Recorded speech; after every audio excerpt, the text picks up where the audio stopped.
This UCSD TV program is presented by University of California Television. Like what you learn? Visit our website or follow us on Facebook and Twitter to keep up with the latest programs.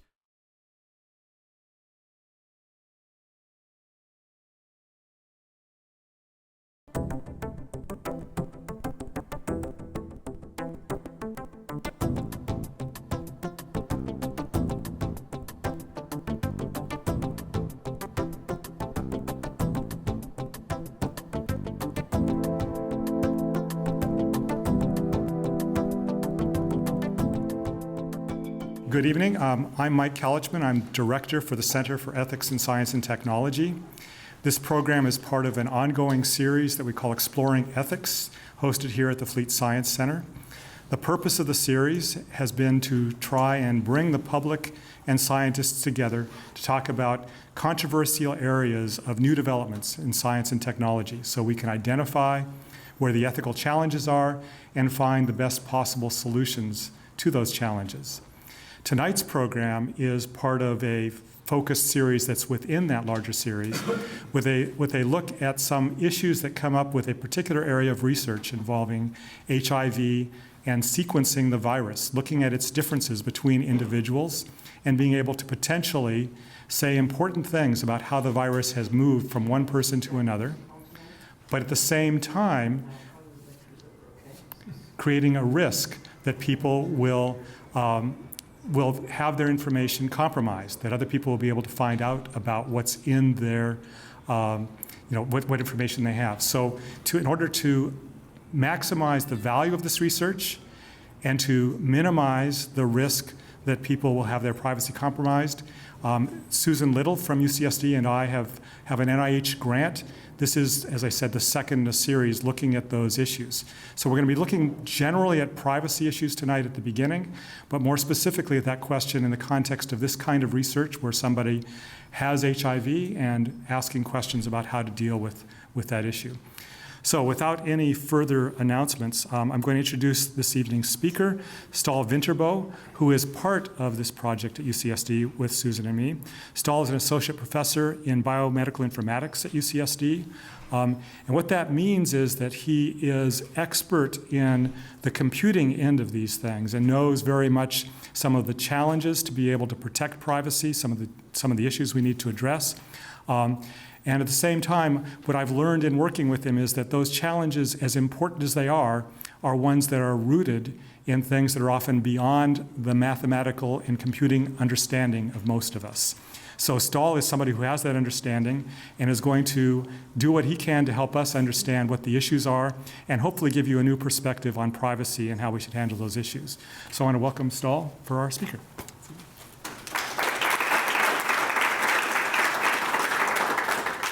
Well, thank you, Mike. Today I'm going to speak about a couple of things. To start out with, I'm going to talk about why we should care about privacy, because I sometimes have the feeling that that is not entirely clear to us.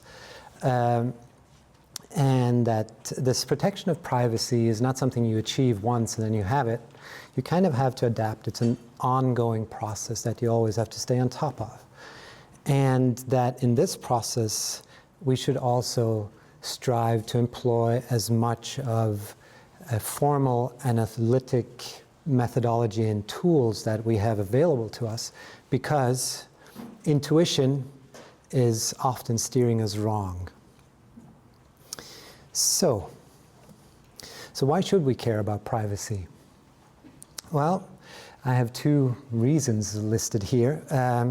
To start out with, I believe it is the foundation of our democracy. So we have the secret ballot, and it's a long-standing tradition that voting should be private. Now, what would happen if voting was public, so that what you voted was immediately for everyone to see? Well, for one, it could create a marketplace for votes. People could buy votes and sell votes, because the non-privacy of these votes would allow a purchaser of a vote to verify that he got the vote that he paid for. And even worse, the payment for this vote could be an absence of violence. So you could be coerced into voting like someone else thinks you should. So this illustrates that not only is the individual at risk, but also political systems, and not only the individual. So the second example is in healthcare. So privacy in healthcare has a very long tradition and was codified in the Hippocratic Oath. So, and sort of questions to you could be, if there is a disease that society finds stigmatizing, if your health records were public, would you get tested, or would you partake in a study of such a disease if everybody else could immediately find out? And this sort of publishing of these health information bits not only hurts you, but in your sort of unwillingness to expose yourself, studies would get less participants, which would slow down research, which would slow down progress in healthcare. So we have this both individual and societal aspect to privacy. So the types of privacy breaches one hears of in the media are often sort of these theft and loss aspects, which is the first bullet point here. That, for instance, TJ Maxx gets hacked and a whole boatload of credit card numbers and associated information gets stolen. Or someone loses a portable storage device with personal health information on it. That's the loss part. So these things happen all the time, and there are per year millions of, say, health records that are lost this way. Another sort of aspect of breach is where, for instance, one combines two, by themselves, somewhat innocent pieces of information and is able to infer or something that is sensitive. And these could come from two, say, anonymized data sets, or some way of inferring from something else.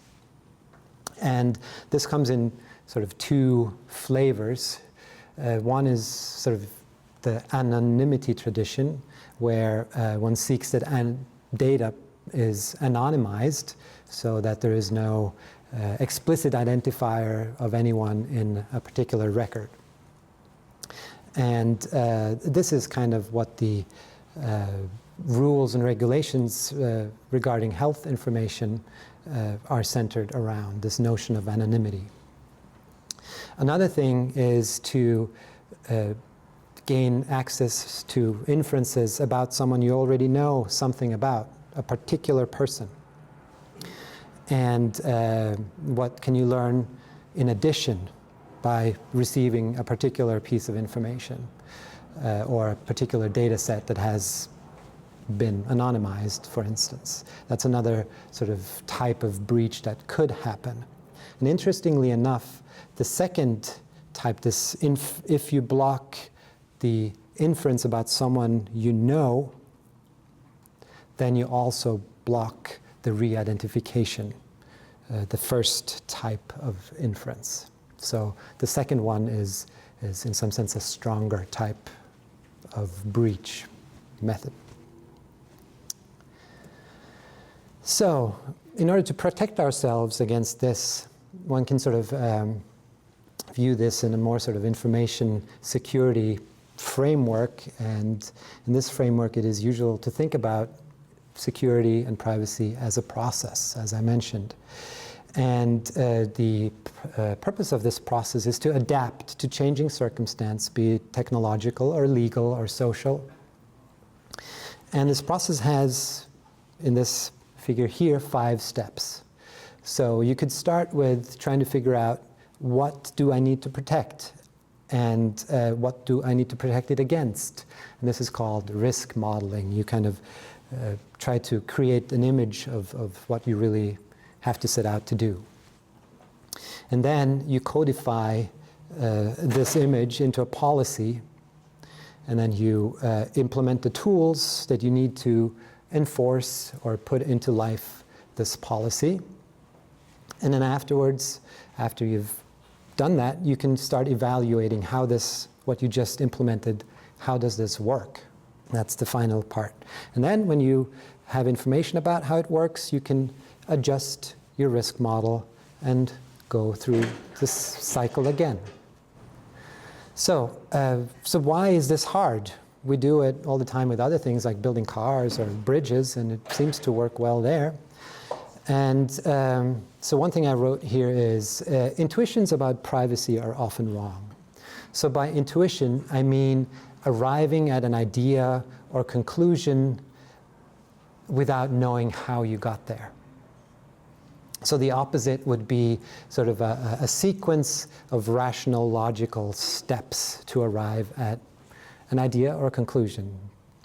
So this non-analytic decision-making tool that intuition is very helpful to us in our daily lives when we drive cars, when we figure out what to eat, when we dress ourselves, walking down the street, etc.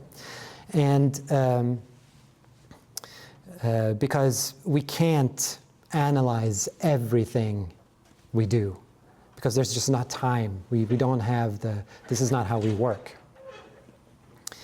And but in order for this intuition, this tool that we have to work well, it must at least to a large degree be based on what we've seen before and our experiences.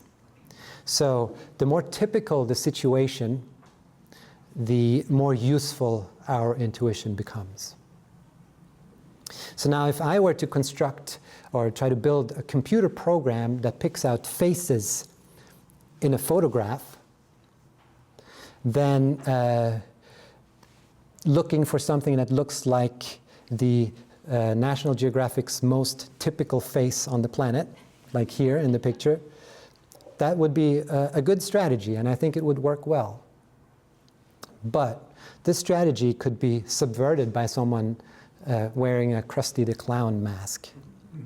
Because Krusty the Clown is not really what we see every day, and I wouldn't have thought for looking for Krusty the Clown. It's a sort of very edge case far out there, unlikely to happen.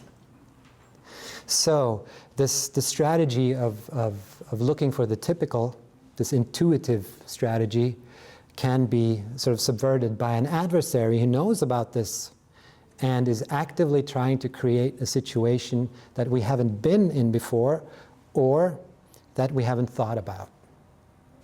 So consider the following situation. A big fear when one is sort of producing anonymized data sets for dissemination is the existence of some unique pattern in this data that can be found again somewhere else in some other data set that is not anonymized. So a very famous example of this is when LaTanya Sweeney, at the time a graduate student at MIT, identified the then Governor Weld's medical record in a data set containing medical information that was assumed to be anonymized and safe to disseminate. And she did this by looking for the unique or the pattern of gender, birth date, and zip code in another place, namely the Cambridge, Massachusetts voter registration list. And it was unique there and unique in the health record, so it linked the health record with the identity of the governor. So we were well sort of served by being afraid of these unique patterns in data. But is the absence of such a particular pattern, is that dangerous as well? Now, let's pretend I just learned that there is no patient that is male age 30, has secondary diabetes, and is HIV negative in the local hospital database. And last Sunday at my neighbor Bob's 31st barbecue, sort of birthday barbecue, he told me while he was flipping burgers that his doctor at the local hospital had told him that he had to be careful about drinking soda because of his secondary diabetes. So now I know that Bob is not registered as being HIV negative in the database. So this is a piece of information that might be very interesting to me. So, and this is, this pattern of, I learned that this patient doesn't exist. And one would think that, okay, this doesn't exist, so I can't link it to anywhere. So it should be safe, right? But I was able to use some additional information to infer something about my neighbor Bob. So, which is not as intuitive as the first example. So an intuition is also notorious for being unreliable when it comes to things like risk and probabilities, for instance. Let me give you an example, a well-known example called the Monty Hall problem. And so the scenario is as follows. You're on a game show, and the host, Monty, presents you with 3 doors, closed doors, behind one of which there is a prize that you want. And Monty then says, pick a door. And you go and say, pick door A. And then before you're allowed to open the door, Monty, knowing well where the prize is, opens door C, behind which is nothing. And then, before you're allowed to open your door, he gives you the chance of switching. Instead of A, open the other closed door, B. Now the question is, should you switch or should you not switch, or does it not matter? The interesting thing is that the answer to this question is, even by people who work with probabilities daily, highly unintuitive.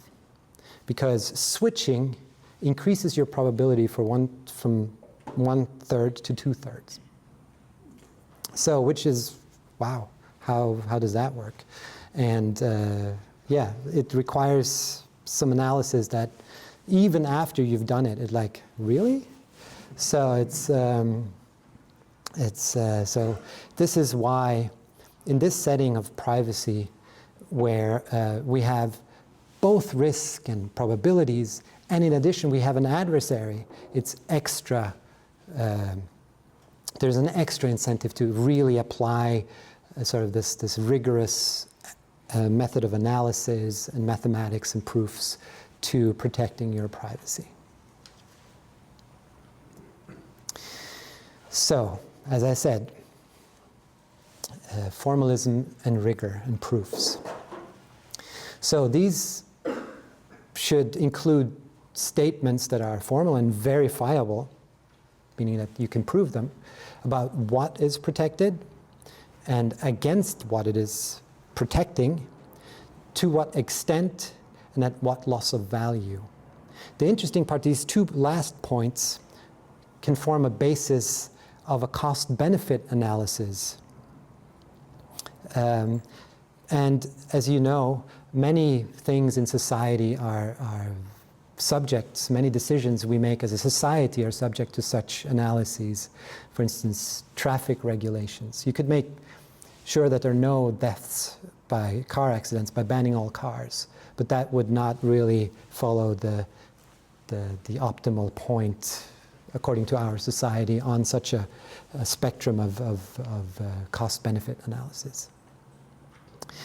So if you can do that, then you can form policies that are based on a real privacy utility trade-off, which is very difficult to do otherwise. And also, if you remember back to our little process with the 5 bubbles, there was one that says evaluation. And this evaluation you can do along several dimensions. For instance, you could analyze and say something about the method you use to extract information from a data set that has sensitive information in it. So say, be it anonymize that data set or something. Or you could try and say something about the anonymized data set itself. And you could evaluate by, for instance, every morning checking the New York Times front page or page 2 and see if there's a big sort of headline about some disastrous privacy breach. So this is what I would call the sort of head in sand or ostrich approach, by waiting for the disaster to happen. You could improve on this quite well by trying to say, if you have an anonymized data set, trying to see if you could break your own privacy protections in some sense and try to reestablish the identity of some people in this data set. It's kind of the empirical approach. The problem with the empirical approach is that it only tells you half the story. It tells you something when your method is blatantly bad. Basically, if you can do it, if you can break it. But if you can't break it, that doesn't mean that someone else with more resources or different information available to them can't do it. In particular, if you, as the ethical researcher, for instance, or constructor of this, protector of this data, are bound by laws and regulations, which maybe an adversary is not. And the final sort of, or even better than that, would be that you write down formally the promises that your method makes, sort of in terms of mathematical proofs, and your formal statements about the what you expect to be true for this to work, and so on. And then you can publish this freely to the entire community, and it can then try to poke holes in your theorems and your proofs, and give you very precise feedback on where things break down, so you can move forward. So now let me round off with showing you an example of how such a utility privacy trade-off can look like in the context of what Mike talked about in the beginning, this HIV research. And the example here is a HIV infection incident map. And it is kind of a map of where in San Diego infections occur. So, and we use, without going into the mathematical detail, a formalism or statements about the privacy that we wish to achieve, called differential privacy. Now, it's kind of an emerging standard still, even though it's almost 10 years old. And it says something about what is protected, which is the true location of any incident, against inference in the presence of arbitrary additional information.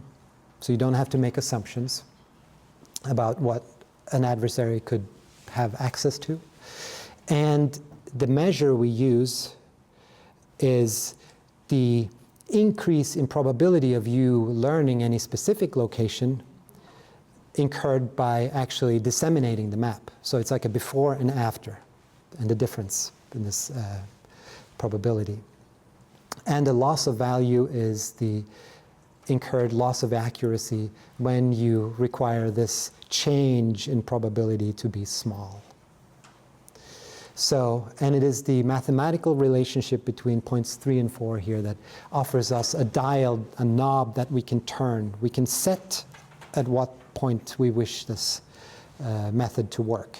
And it looks graphically like this. So on the left you see a non-private, completely fictitious for this purpose, map with 3 clusters of incident breakouts. And we also have a knob with a value we call just arbitrarily epsilon.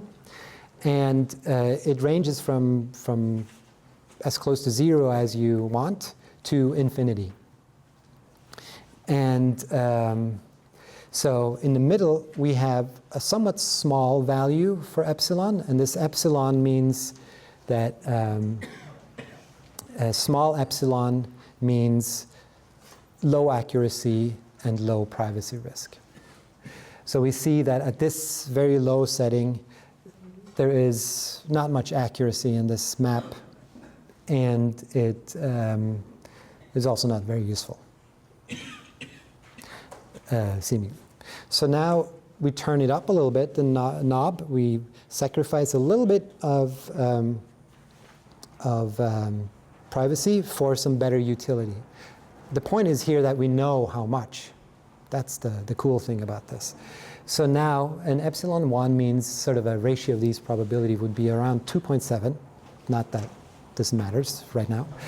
And is a very sort of standard value in the literature for tests or for visualization of these things. And we can see that at this point, if we were to intervene with, say, a needle truck,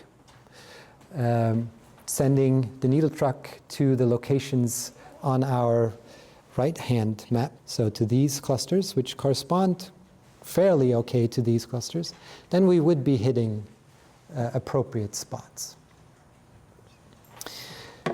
Okay, I hope this was a somewhat useful introduction to this realm of privacy. And what remains is thank you for your attention. So as you probably gathered from the program, we now have a panel that's going to join Dr. Vinterbo in discussing the issues that we brought up tonight on privacy. And I'm going to ask each of the panelists first to have a couple of minutes to sort of give their perspective on the issues they've just heard about, tell you a little bit how it fits in with who they are. The first panelist to the right of our speaker, Staal, is Harold Cooks. Harold is self-identified as HIV positive for 25 years, and so he certainly would have a good perspective on what it means to live with HIV and some of the issues that might go with how one feels about dealing with the question of privacy. So, Harold, why don't you take a couple of minutes and give us your thoughts? Okay, since I have to go first, I was called on. Being HIV positive, I suppose, my concern about privacy is other people finding out and how they respond to me because I'm HIV positive. Now, I say that's more the way I felt at the beginning. Now I don't really care that much. But as far as other people that I work with being HIV positive, that's the biggest concern. People discriminating against them because they're HIV positive. So a lot of times people don't even want to get tested. Even though they think they might be positive, they don't want to get tested because they fear what could happen or what could happen because, I've gotten letters from the VA because information's gotten lost somehow, or from Target or other places. So it happens. So something like that is pretty important as far as someone thinking less of you or treating you differently. So that's why I think it's very important overall, privacy. So I don't have 2 whole minutes. Okay, thanks. And to Harold's right is Miguel Goicoechea. And Miguel is an MD. He is a researcher who works on the field of HIV. He's also the head of infectious diseases at Scripps Clinic. And he has a perspective then of seeing patients and worrying about how to deal with HIV. So Miguel, what are your thoughts? Sure, thank you. So as a physician, privacy is critical in terms of forming a working or functional relationship between a physician and a patient. There has to be trust. And for that to be possible, you have to have confidence, mutual confidence, both in the provider's sincerity and abilities, as well as assurances of privacy, that what you're staying and what's going on in that environment is for the purposes of the benefit of the patient. And the information that is gathered there, particularly when you're talking with HIV, particularly as it has to do with sexuality, is very private, both because it has health implications as well as social implications, as we've heard. So when that relationship or when that sense of security or honesty is broken, it's very difficult to repair, whether the breach is intentional or accidental. On the other hand, I'm unable to do my job without information.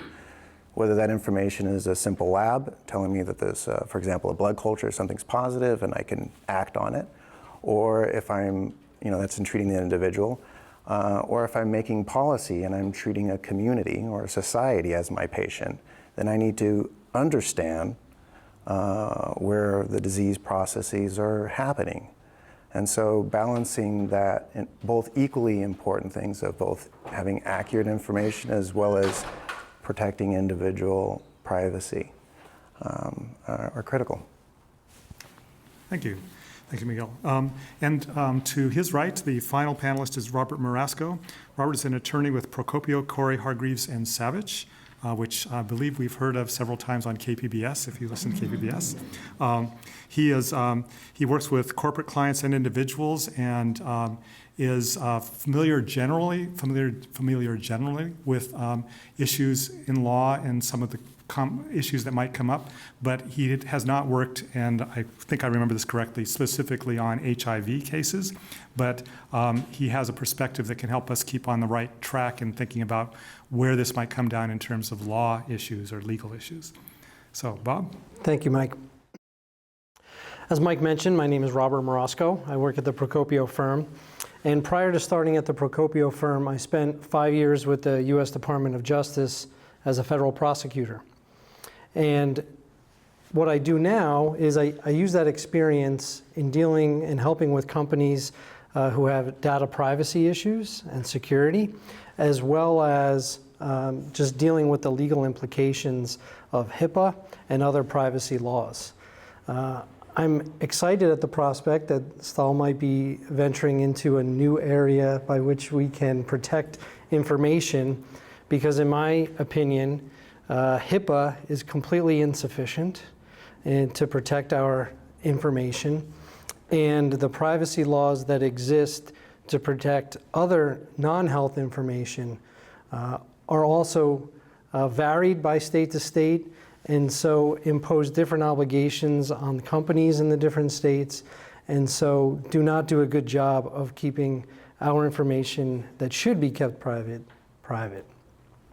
And so I'm here to talk a little bit about the legal implications, both in the healthcare context and potentially in the criminal context of how the new development in medical technology and tracking of disease and things like that can impact society. Thank you. So maybe we should start with a question of you, Bob, because you mentioned HIPAA, and not everybody may be clear on what HIPAA is. So you want to say a little bit about that? Sure. HIPAA is the federal legislation that is meant to protect our health information. It stands for Health Insurance Portability and Accountability Act. When you think of it that way, you realize the true intent of the statute, which was really meant to protect and encourage the sharing of medical information of patients among and between healthcare providers so as to improve the healthcare that we are all receiving. But all it has really done, in my opinion, and I'll leave it to the physicians to talk more about the impact they've experienced with it, is put up hurdles and obstacles when it comes to the sharing of information. Generally, my experience is that healthcare providers, they're allowed to share it somewhat unrestricted, but there are a lot of hurdles you have to go over to begin with before you even get there. When you're sharing it between a healthcare provider and a business that's working for it, like a hospital and a law firm, or a doctor's office and the management company that's staffing his office or her office for them, there are a lot of hurdles that you have to overcome with respect to how to share that information and what can be done with it. Thank you. Perfect. And actually, I've just been handed a card of questions, which it looks like it was designed to ask one question of each of you. So you've answered one of those 4 questions, which is basically what is HIPAA? Another question has to do with what are the limits of HIPAA protection, and I'm wondering if Miguel and Harold have any thoughts on that. I don't know who might want to start on that. Yeah, Miguel's noticing that, when it comes to the limits of HIPAA, it really is more of a legal issue. So what are the limits of HIPAA? That's a pretty broad question. So essentially, HIPAA, like I said, is designed to encourage the sharing of health information with the intent of improving the care that we receive. When it comes to the limitations, so it has a very broad definition of how it defines what health information is and what is protected health information, which is essentially any information that relates to an individual's health care or payment for health care that also identifies the individual, okay? And we talked a little bit, I think Staal mentioned a bit about de-identification. If you are able to de-identify that protected health information, that is, remove all the identifying characteristics of it, you're essentially allowed to use that information freely, at least in theory. Okay, that's the concept behind it. When it's not de-identified, there are a great many restrictions. When it's actually identifying the individual who is paying for or receiving particular services, there are many restrictions as to what can and cannot be done with that. To try to enumerate what it is, I mean, it begins with any of us going into a doctor's office and filling out that privacy form, the acknowledgement that you've received the practices notice of privacy practices. What that document does is supposed to identify for you what the practice will or will not do with your information, and possibly seek your consent to do certain things with it. So a healthcare provider, your physician, is allowed to share your information with your insurance company, with a government insurance company, with another healthcare provider who you might be seeing, but they're not allowed to share things like genetic information, at least to an insurance company for purposes of underwriting. They're not allowed to sell your information unless you give your consent. And so all of the kinds of restrictions that HIPAA sets up, they're allowed to be overcome if you give your consent. So those documents that you're getting, you kind of want to make sure you take a look at them, because you might be consenting to them using your information in a way you might not want them to. We all need a lawyer when we sign those documents by our side.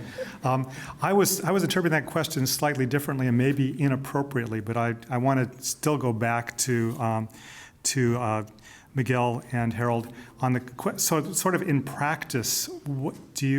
Have you seen examples where, despite HIPAA, there is some element of an individual's privacy compromised? In other words, is HIPAA insufficient, or if in your practice so far it's actually done a pretty good job of keeping people's private information private? So first, I would say, in general, healthcare providers, we need information. We need accurate information about a particular individual. And the intent of getting and utilizing that information is good. It's for benefits for that individual. Particularly in complex cases, particularly in long-standing medical cases with individuals, it might involve a number of people. And these people can be physicians to various levels of care providers.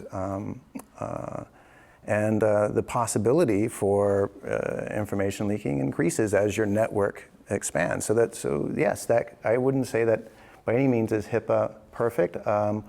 More importantly, the electronic medical records are also not perfect. There are several barriers to getting access to information, and we see that quite a bit. There's difficulty in sharing information even when you have adequate permission, and that slows the process.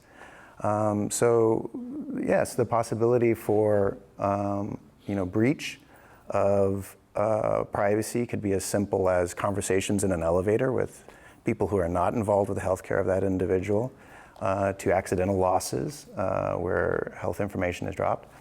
But in terms of the intention of, I would say, of both providers and people involved along that healthcare line, is for the benefits of the patient and trying to, really sincerely trying to maintain the privacy of those individuals. But without sharing that information, without utilizing it, you're not able to benefit that patient. So it's a bit of a double-edged sword, I suppose. So there's a tension between the useful information and being able to keep it private. Good. So Harold, do you have any thoughts on that before we? I do, really quick. As I thought about HIPAA, I first actually got annoyed because I felt like a company used HIPAA against me. And you're probably thinking, oh, that's interesting. Well, my partner and I applied for long-term care. Now, I expected to be denied until I saw the questions. The two questions that stood out were, one, do you have any type of blood disorder other than HIV? Of course, I said no. Do you have an AIDS diagnosis? Again, I said no. So I thought, whoa, they gave me some hope. So when I was denied, I just let it go until someone else brought it to my attention. Well, why were you denied? So of course I called and I talked, and they gave me just a little bit. They said, well, we sent you paperwork and we sent your doctor paperwork. And I thought, okay, she showed me the paperwork and it doesn't say why I was denied. So when I called them again, they said, well, because of HIPAA, we can't tell you. And I'm thinking, wait a minute, I thought HIPAA was to protect me, not you. And so, I mean, you can see where I'm going with that. I can say a lot, but then I'd probably start cussing. So, and you don't want that. So, Anyways. I think you've got us all wondering, so did you ever find out what they refused to let you know? They're working on it. They're working, well, okay. The long-term care specialist, who's a friend of mine, actually is pushing it and trying to find out, because she doesn't even know. So at this point, it may be that somebody's done exactly what Staal talked about. They put your information together with other information and managed to triangulate to say, oh, this person has HIV, and therefore maybe that's a reason they wanted to deny coverage. And I'm healthier than my partner, Yeah. who got accepted, of course, but I just happen to be HIV positive. So. Okay, well, we are, of course, making inferences here. It may be something completely different. We have no idea. Well, but they've kept it from me, so I don't know. Yeah. And so Staal had some thoughts on this, and also Staal in the process, if you could reflect on whether improvements in technology and the way we deal with medical records have either helped or hurt us in this domain. So. Okay, first to my comments about whether sort of HIPAA is working sort of from a privacy standpoint.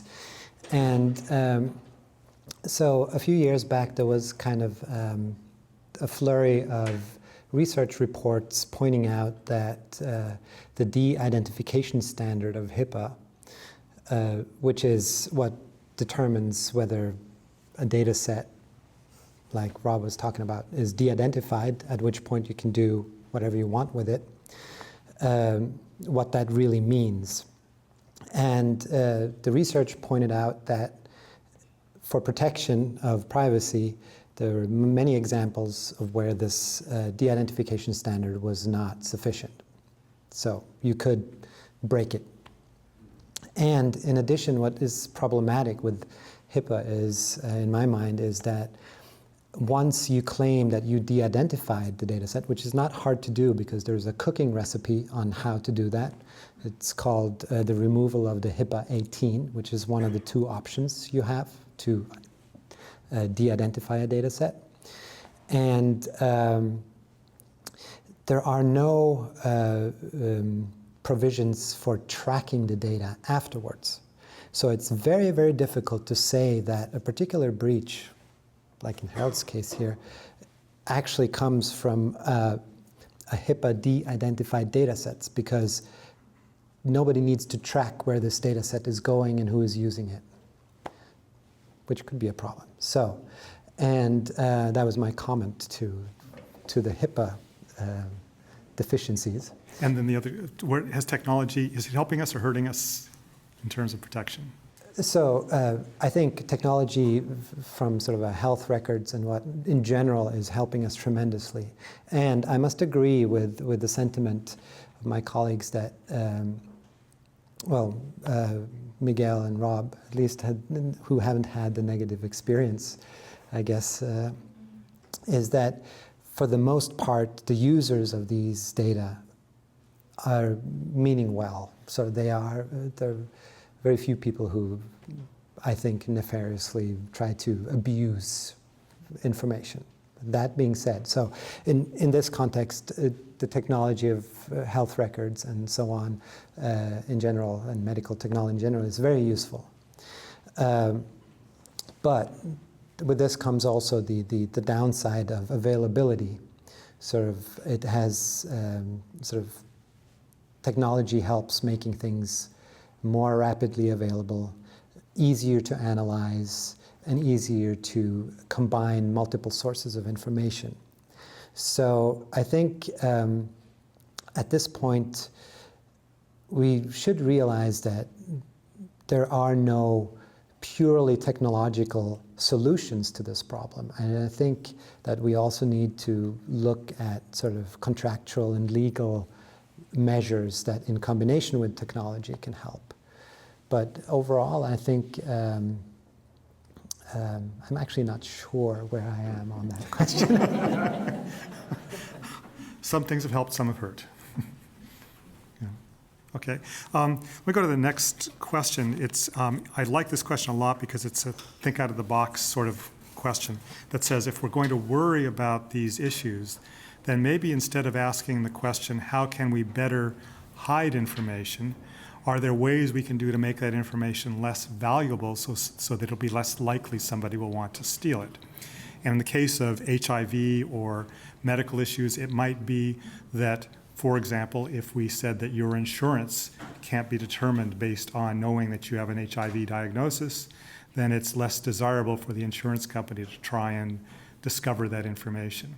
And I don't know if any of you have any experience of specific approaches to make data less valuable, but what are your thoughts on that? Maybe Staal, since you have, maybe just talking, go ahead. Yeah, I think that is a very good point. And I think this is where the non-technological approaches to privacy come in, and this would be a very good venue for this. So, and I, of course, am in favor of such a measure, sort of health care for everyone in this sense, and so I think this, but doing this sort of, for instance, removing stigma. For instance, some of the vulnerability towards this is emotional and is social, and I think I'm not sure how we as a society could do that in the short term, for instance. Yeah, the emotional social part might be harder to protect against, but other issues that, because people probably aren't necessarily going to target large groups of people for the emotional social issue. They probably target them for something that's more financial, like an insurance question, I would guess. But so any other thoughts on this approach? I think in society there's less incentive for insurance companies to try to ascertain status. I'm not saying there is, and they certainly have that incentive, but the bigger issue is the black market value of your privacy information.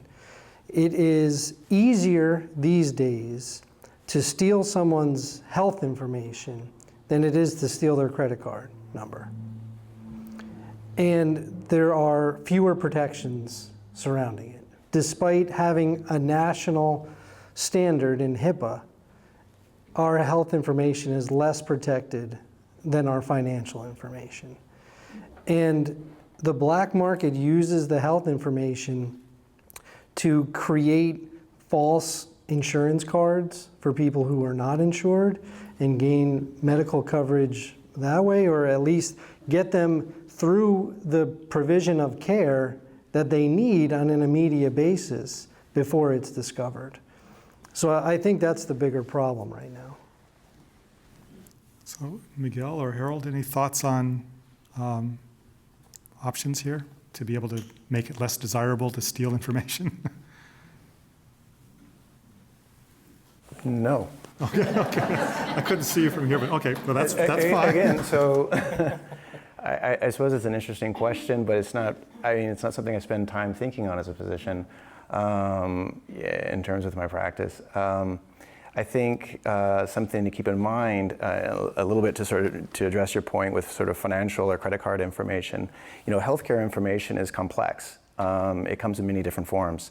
And whether that's through written histories from the patient, through a variety of sources, laboratories, and it's a range of data. Some of it quite non-specific, and others carrying much more weight.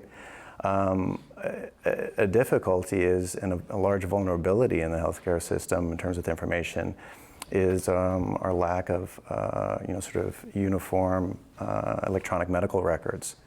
And so we have a system that really ranges from paper records where people write on paper charts and leave them in a locked cabinet in their office to really high-level encrypted data. And so you can see wide differences in terms of accessibility to that data, both to people who have malintent, to people who actually need the data and being able to access that information.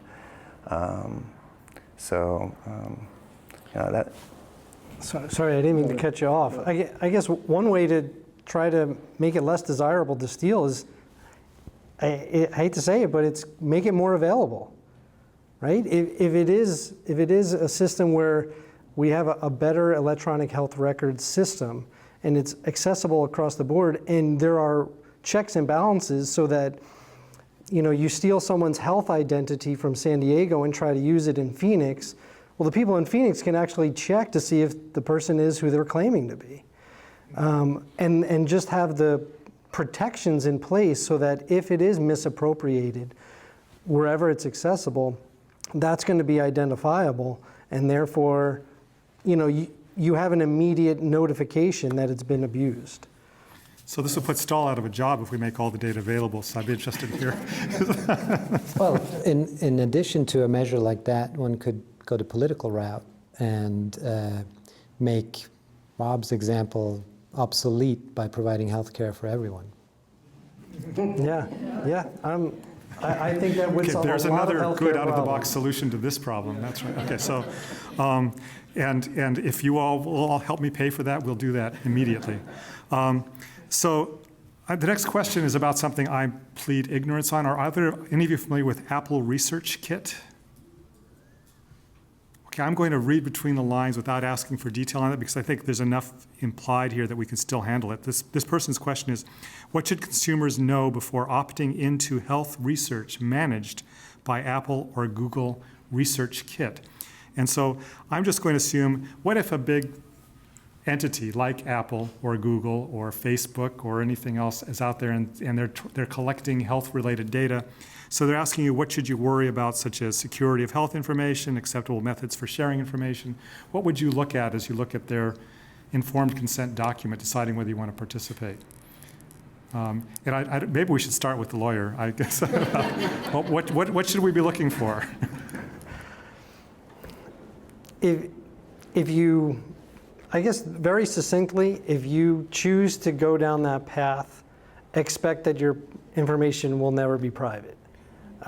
There's no way to protect it. I mean, look at what Google and Apple do now with our phones, right? They use our phones to determine where we are so that they can send us advertisements that are particular to where we might be and what stores we might be nearby.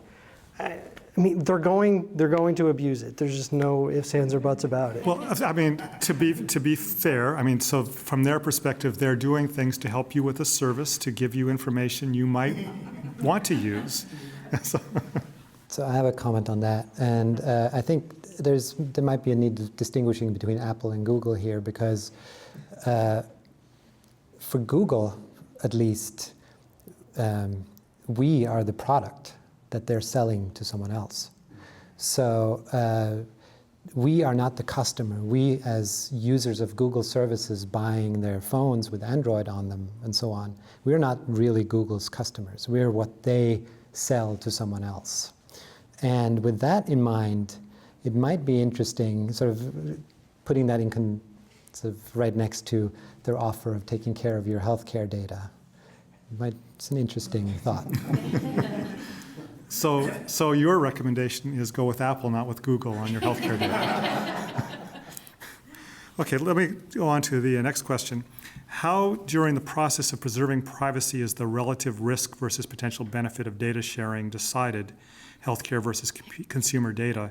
It is a very general question because it depends on who is doing the deciding, but I think this might be a question in part for Staal because he thinks about how those trade-offs might be made. So again, so during the process of trying to preserve privacy, question of what you're going to do to preserve privacy in your software, how is the relative risk versus potential benefit of data sharing decided? So, okay, if we're going to share this with this person, who's making that calculation? There's not a simple number that comes out of that and saying, so how, and how do they do that? So I interpret this question as, in general, how do we as a society perform a risk-benefit analysis and apply it in our decision-making? And this is by our political processes. That's the only answer I can offer. And I think what certain privacy technologies allow us to do is to more precisely quantify these two things. But the decision itself and putting it into a sort of political, societal context, that has to be by a political process. And I don't see any other way of doing it. Does anybody have anything to add to that? Because that leads directly to the next question, which is a political question. And I was thinking, we don't need a political question, but since we just got a political answer, this one, and I don't know that this is true because I haven't seen how HHS is dealing with this, that's Health and Human Services, the department in Washington, it says they keep delaying audits and enforcement of HIPAA. Do you think this is due to lobbying, public indifference, or ethical lapses? First, does anybody know about those delays? Because we would just be speculating otherwise. Bob?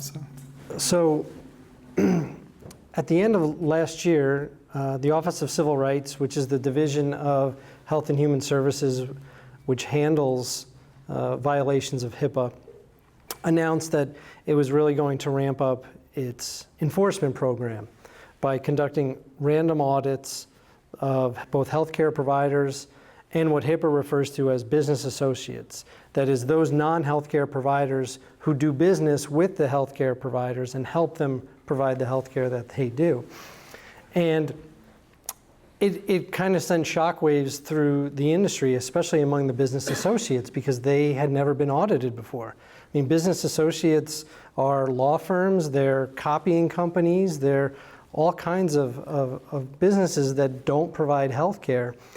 And honestly, I think the delay is because of the industry's pushback in the sense that they're terrified about what's going to happen.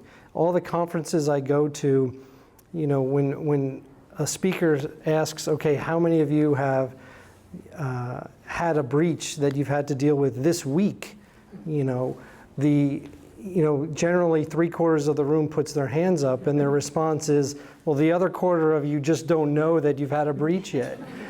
There are breaches happening all the time, and I just think OCR of HHS is going to be overwhelmed, and I think they're realizing that too. Okay, thanks. Any other thoughts on that?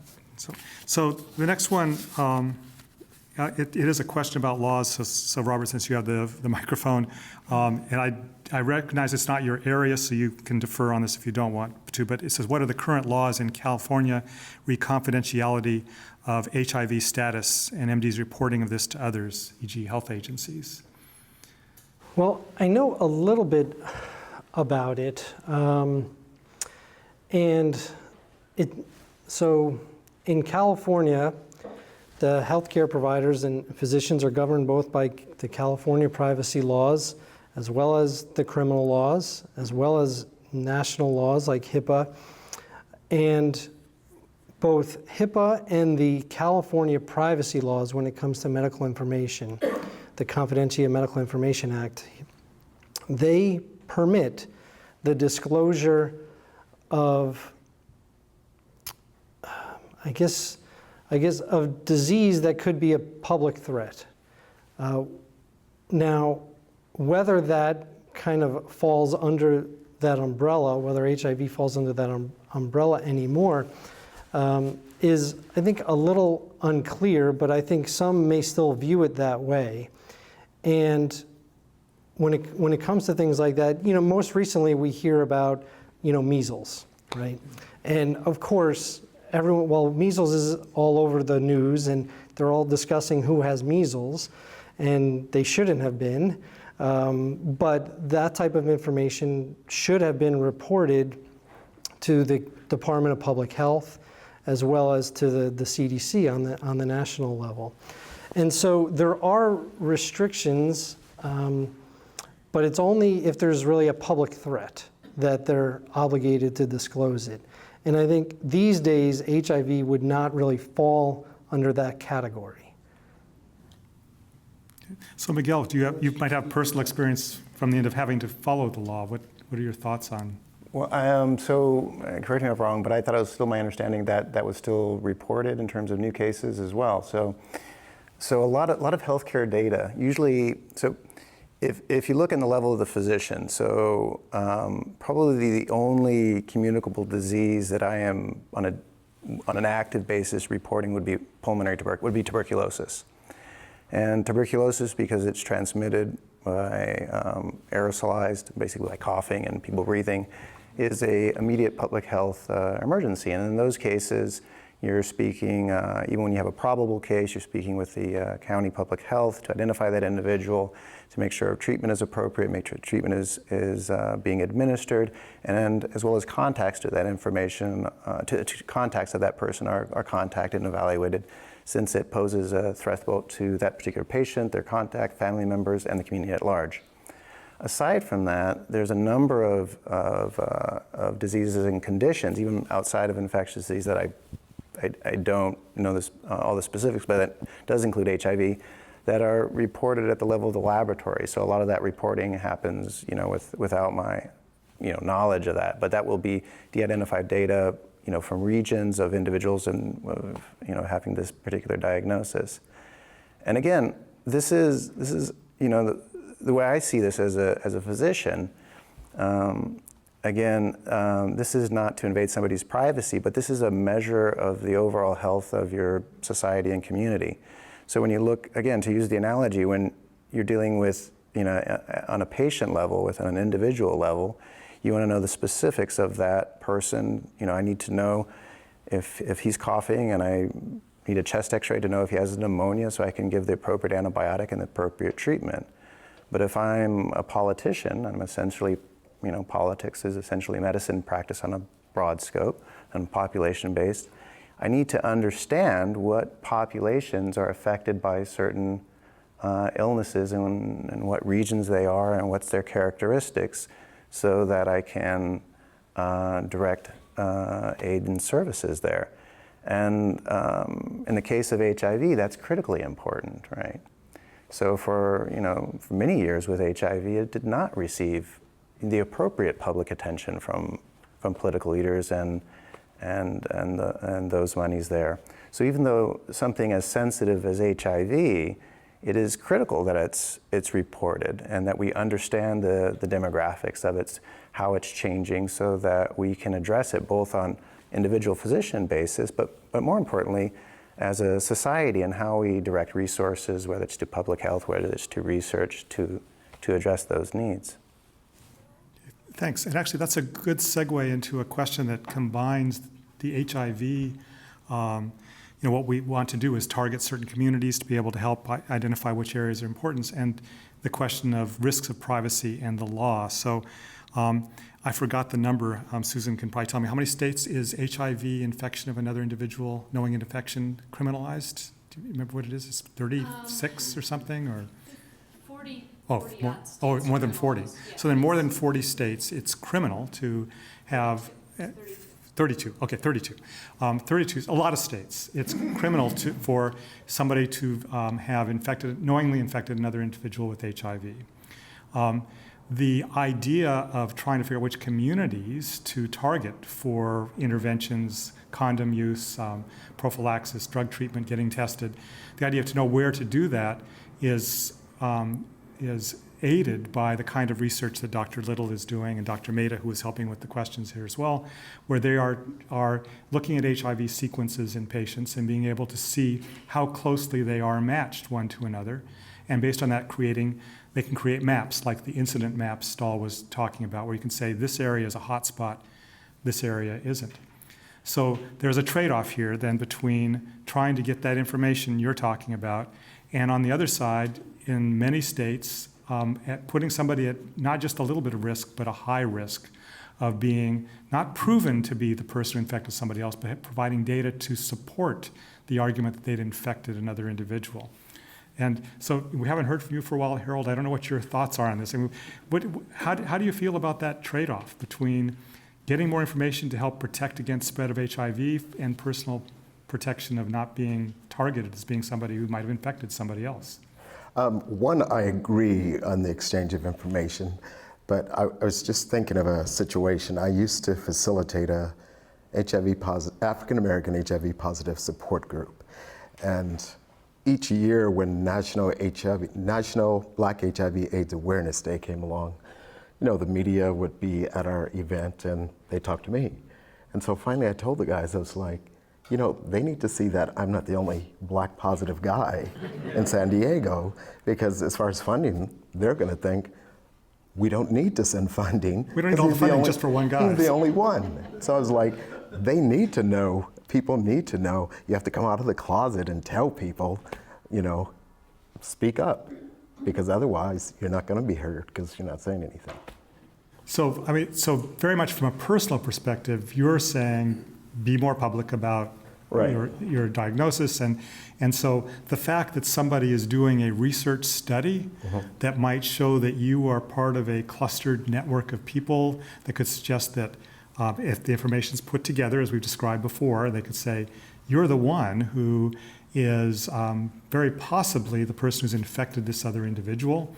We can tell from other records that this occurred when you already knew you had HIV. There are layers here of, on the one hand, getting good information to help improve public protection from HIV transmission and so on. But there's also the layer of personal concern where you may not want that known because it would look bad in a criminal lawsuit. Right, I can understand, especially if someone intentionally did it, but I'm thinking obviously they're not intentionally trying to give it to someone. Yeah, and I guess maybe that question of intention, maybe we should go back to the lawyer. So I don't know if you had a chance to look at any of the laws on this. So how intentional is intentional here? It's actually more intentional than you might think. Here in California, the requirements or the elements of trying to prosecute someone for intentionally infecting them with HIV requires that you establish that there was unprotected sexual activity while the person knew he or she was infected, that they did not disclose that they were infected to their partner, and they had the specific intent to infect the other person. And proof that the person simply knew he or she had HIV is not enough to show that they had the specific intent to infect the other person. And another defense to the statute here in California, obviously going back to that first element, was that there was unprotected sexual activity. If the sexual activity was protected, then that defeats the idea of there being a specific intent as well. So in order to do that, you really have to go above and beyond just establishing that an individual has HIV. And anytime you try to show that someone has the specific intent to do anything, let alone try to infect another person, is going to be a pretty high hurdle to overcome. Well, actually, this brings me back to Staal's mention of differential privacy standards, where you ask how much different is it going to be? How much are we really revealing about you in our data set that wouldn't already have been known by other means? This is making me think from a legal perspective, how much more risk is somebody really at of being found criminally liable for infecting someone else with HIV when the standard of intent sounds like a pretty high standard. So it might be. Do you mean in the situation where you can maybe identify the genetically, like the HIV, the disease itself? The research here is to look at the genetics of the HIV in an individual, and that's like a fingerprint for that individual. So it can tell you this is very closely related between what you have and what I have. So therefore, one of us may likely have been responsible for infecting the other. I think it comes up in two scenarios. When you think about in the criminal context, right, you have a situation where there's been an infection, right, and you have an identified subject or suspect, and that person admits, right, so you're not going to need to do that analysis in that situation. Or you have the situation where you have an identified suspect who admits to the sexual activity but denies the intent. Well, the identification of the shared disease, so to say, is not really going to help in that situation either. So then you have someone who's an identified suspect but who denies there was even sexual activity. And it's too far beyond the alleged sexual activity for there to be a collection of maybe a sample that would contain DNA. In that situation, I think it would be relevant to using the genetic makeup of the disease that maybe the two people share that would go to showing that the person who's denying it actually was involved in the transmission. And then, of course, you have the situation where it's an unidentified suspect, and you're trying to, it's kind of like a whodunit. And I think it's in that situation as well where that genetic marker would be relevant. So it doesn't necessarily go to the intent, and it's only in those couple discrete areas where I think the genetic markers are going to be an issue. Yeah, this is an interesting dimension, and the conversation seems to have been so short so far, but we've already hit 7 o'clock. So what I want to do is first sum up by saying that the questions from the audience and your answers have, I think, been invaluable for this project to be able to think a lot more deeply about how to balance privacy issues and trying to better deal with HIV protections in our community. Before I thank our speakers, I want to just remind our audience that we appreciate your input. This is part of what we're doing. We want feedback, and that feedback can include your evaluation forms. But at this point, I want to thank our speakers, Staal, Vinterbo, and our 3 panelists, Harold, Miguel, and Rob, for their excellent insights. Really appreciate it.